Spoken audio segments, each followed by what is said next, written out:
It came into the resolution in a very brief form. It is by no means a sort of comprehensive view of the issue. Democratic Party, people express their views very frankly and freely. There is no question of feeling intimidated by the presence of the leadership. People speak.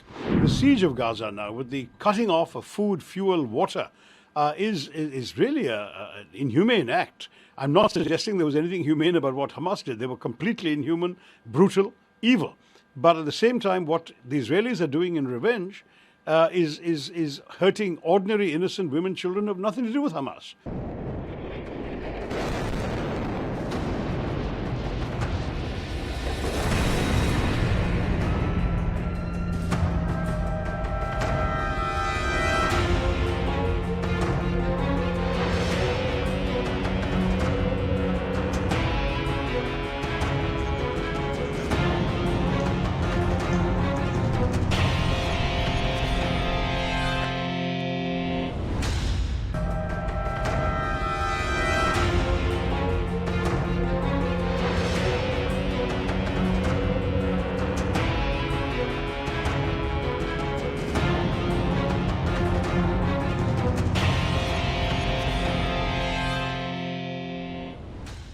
So was there any difference of opinion among them? Although after the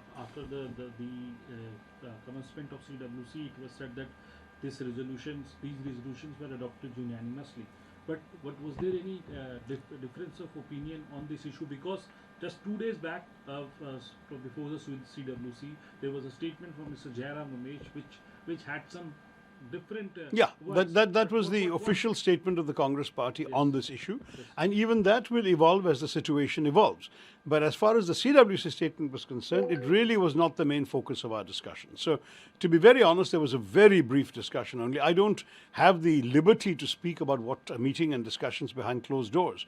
All I can say is we're a democratic party. People express their views very frankly and freely. There is no question of feeling intimidated by the presence of the leadership. People speak. And so various views were expressed. But the official view of the Congress, which is what is put out by the Congress party officially on its social media posts and releases, those you will see will have other dimensions coming up as well. We are not indifferent to the situation on the ground. In fact, each day we have new things to react to.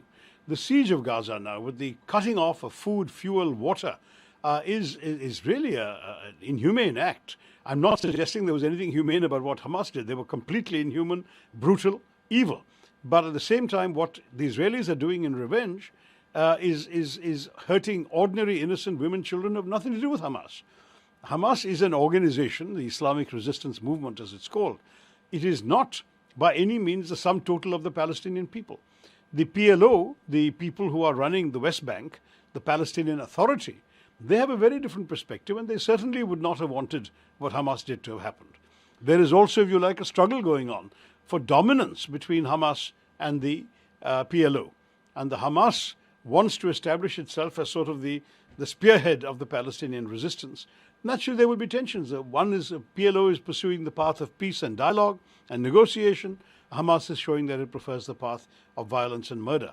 I do want to point out that this is not the first time Hamas has tried this.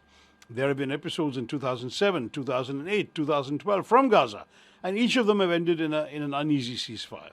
So I don't know what Hamas thinks it's going to achieve by this, other than the brief notoriety of headlines and the shock value of what they've done.